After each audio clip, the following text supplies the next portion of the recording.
It is about 70 degrees out this morning and it's really starting to feel like spring. But before we put our 1948 Ford 8N back into service for the summertime, there's a few things I always like to check in the springtime. These simple checks can prevent breakdowns during the busy season. Today, I'm going to show you exactly what I look at on our family's tractor that's been with us here on the family land since new. And I'm curious, what tractor are you running this spring? Let us know down in the comments. It's always interesting to hear what tractors people are using on their property. Like I mentioned, this tractor has been in our family since it was purchased in 1948.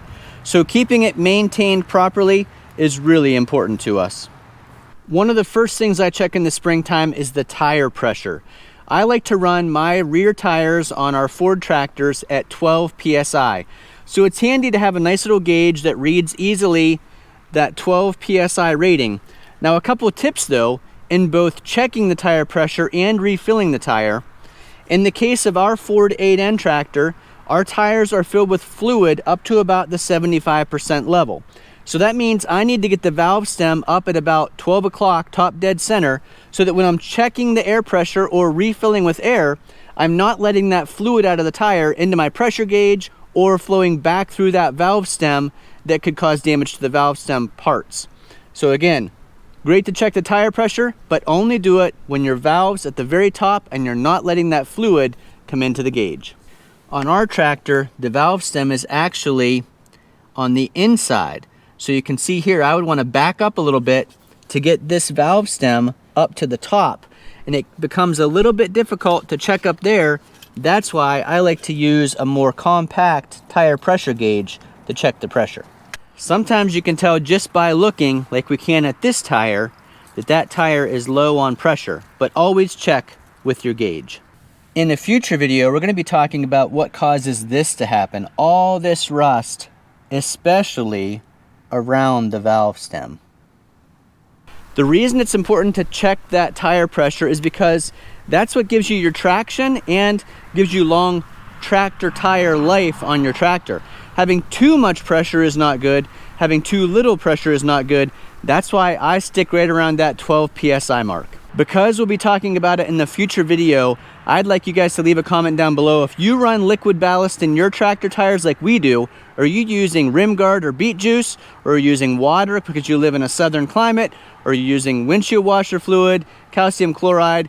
Leave those comments down below. The second thing I like to check in the springtime is my coolant level. In the wintertime, the coolant keeps the engine from freezing up. It's antifreeze. But in the summertime, it's engine coolant that keeps the engine from overheating. We made a whole video about why sometimes the Ford engines overheat. I'll put a link to that video up above and down below. But what I like to do in the springtime is take this cap off, and what typically you'll see is the cap only goes so far, and then you have to push down on it and open it up. And as always, even though this shouldn't be a pressurized system, make sure your tractor is cool enough that that coolant or antifreeze isn't going to spray out and get on you if it's hot. Now you really only want to fill your coolant level up to the top of the radiator core. A lot of people think you have to fill it all the way to the top here where the cap goes on. That is incorrect, only to the core of the radiator. So you're going to be several inches down from the top, and it's hard to see in the sunlight here, but our coolant is perfectly at the very top of the core. There's also a right and a wrong type of coolant to use. A lot of today's coolants say extended life. Do not use that coolant in your classic tractor. That has additives in it that are actually bad for the system in a classic tractor like this that has some copper, brass, all kinds of components within the radiator and within the coolant system. It's best to use, in my opinion, a 50-50 pre-diluted coolant that is like the original green coolant. Nothing that says extended life. The nice thing about the 50-50 coolant is it uses distilled water, so there's not going to be minerals in that water like might come out of your water well or your city water system that could also damage the system. So in my personal opinion, 50-50 pre-diluted with distilled water and the old-fashioned stuff. No extra additives, just regular green coolant. Putting the lid on, I like to have it so that it faces the proper direction, which means you start it pretty much backwards, push down, and twist. Before I even turn the key, I like to have the battery fully charged. So I put a trickle charger on the battery, whether it's a 6-volt battery or a 12-volt battery. Just make sure you use the right battery charger for the voltage of your battery. But the nice thing is that assures you that you're starting up with a fully charged battery, makes it easier on the ignition system, easier on the starter than if the battery is low from sitting all winter long. So if you don't run the trickle charger on your battery all winter long, make sure before that first spring startup, you have used a battery charger to charge the battery up entirely. Every time you use the tractor, you want to check the oil level. But in the springtime is a great time to change that oil if you haven't done it before the winter time. I have a whole video on what oil I like to use and how to change the oil in these Ford 8N tractors. I'll put the link up above and down below. So I changed this in the fall. So we're just going to take a glance at the oil level and make sure we are within the bars, which we are. If it's time for you to check your oil, make sure you check out the video we did on the proper oil and process for oil change on these classic tractors. After many requests, last year we also made a video about how to change the transmission fluid in your tractor. Now in the Ford 8N tractor, it's a little bit of a unique system because the same fluid runs from the transmission through the hydraulic system and back to the rear gear case. So very important fluid in your system, and you want to make sure that after wintertime that condensation of the warm and cold haven't caused a lot of water inside that fluid. The way to check that is on this other side of the tractor. Right here's your transmission fluid dipstick. You can pull that out and you're looking at not only the fluid level but the fluid color. You can see ours looks just like motor oil or hydraulic fluid. If you see it's white and milky, that means you've got water in your system. So you want it to look like oil, not milk or sludge. If it does look like sludge or it's got that milky white, it's time to change that fluid out. Again, we made a video about that. I'll put the link up above and down below in the description. Another thing you want to check is the charging system. You can see this tractor has been converted to a 12-volt system. But whether it's an alternator or a generator here, you want to make sure that when you start the tractor up, you see that the battery is charging. And you'll tell that by looking at the amp meter gauge on your tractor. It should, when it's trying to start, go down below 0, and then once it's running and the battery is charging, it should be up above 0. That's really important to make sure that your gauge is working, but also that your charging system is working. On our tractor, this amp gauge is on the left-hand side, and the oil pressure gauge is on the right-hand side. This is another thing to watch when you first start up the tractor. Make sure your oil pressure is good. Ours runs above 20. I know some older tractors might be a little bit lower than that, but you want to make sure that there is oil pumping through the system. So the key is to make sure you're seeing movement on that needle when the tractor's running. Ideally, keep it above 20. Otherwise, it means your system may need overhauled to keep that oil pressure properly regulated. If your charging system isn't running properly, you might get through your first day of work, but then the next time you come out to start your tractor, it may not start at all. The next thing you want to check is after you've started the tractor, what I call basic tractor functions. Is the clutch working properly? Is your steering working properly? Do your brakes work? Does the power takeoff come on and off when you engage the PTO lever? Does your hydraulic 3-point hitch raise up smoothly and stay up while the tractor's running? Now, it is very common on these old tractors for that lift to drop over time when the tractor's turned off. Very common. But if when the tractor's running and the PTO is running, that lift is dropping, that is uncommon. That means you probably need a rebuild of your hydraulic system. If you haven't already, this is a great time to click that like button. Consider subscribing to the channel. We've got a ton of Ford 8N content. We've got a long playlist. I'll put a link to that up above and down below in the description.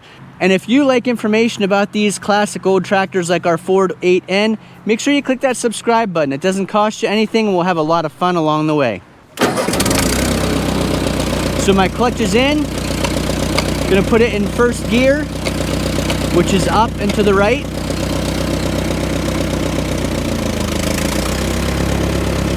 So the clutch seems to engage and disengage properly. We'll go in reverse.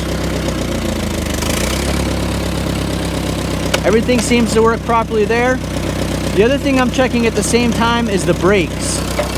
On the Ford 8N tractor, the right and left brakes are on this right-hand side of the tractor. The clutch is on the left. If you're on a 2N or a 9N tractor, your system will be a little bit different. Your clutch will be the inside pedal with your right brake as the outside pedal, and your left brake will be over here on the left. So on this tractor, clutch on the left, both brakes on the right. And if I push this pedal, that'll be my right-hand side brake. It should stop that tire. So I felt the resistance there. We'll do the same thing on the other side. The ground's pretty soft, so I don't want to dig the tire in. Yeah, we could feel the resistance there, and when you're coming to a stop, so if we're moving, we can push the brake to stop. That's important too. The other thing we want to check is the 3-point hydraulics, and in order to get the hydraulics to work, the PTO must be running. So we're going to push the clutch in, engage the PTO by pressing this lever backwards, let the clutch out. Now our PTO is running, and our lift is already going up because I had the handle in the up position.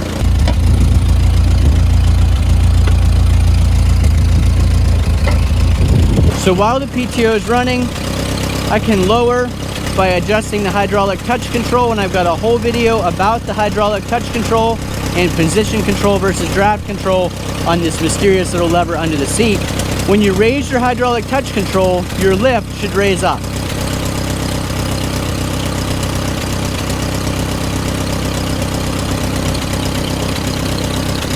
And then when you lock it in a position, it should stay there. It'll constantly, you can see this one kind of starts to drop and then raises back, starts to drop and then raises back. It'll maintain that position as long as your PTO is running, or at least it should. Typically from year to year, your carburetor should not need adjusted. Once they're set, they should be good. But what you may want to do each year is change out those spark plugs. So you can see there are 4 spark plugs at the top of this engine. They're really easy to get to, really easy to change out, and I find that they make a huge difference if your tractor's running rough. Put some new plugs in there, let it have some fresh spark, and oftentimes it runs way better. If you're seeing that even after the spark plug change, your tractor's running rough, not idling properly, or not having the power it should, it might be time for a full tune-up of your Ford tractor. This is another good thing to do in the springtime. Now you should be doing this more often than once a year, but use your grease gun and grease all of the grease points on your tractor.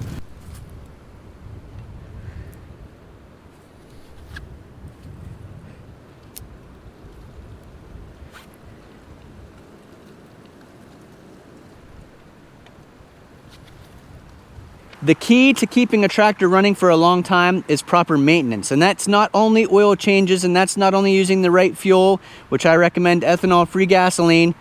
It's also greasing the tractor regularly, checking the tractor regularly, and springtime, just like you do spring cleaning in your house, a spring checkup is a great thing to do on your old Ford tractor. When it comes to greasing, a lot of people think that you have to grease this front axle where it pivots. In my opinion, and leave a comment down below if you disagree, that's supposed to be a dry bushing, so maybe some lithium or something like that on it would be okay. But you don't want to put grease on there because that's going to attract the dirt, and that dirt's going to wear that bushing out even faster. So common misconception in my mind is that you have to somehow grease this front axle pivot. Leave those comments down below if you think I'm wrong. So after going through all these checks, I'm confident our Ford 8N is ready to start another season of work here at Purple Collar Life. Now throughout the season, there's still other maintenance we'll need to do. We'll keep track of how many hours we put on the machine. We'll keep track of the oil, the transmission fluid. If those things need service throughout the year, it's proper to do those when they need done rather than waiting until it's too late.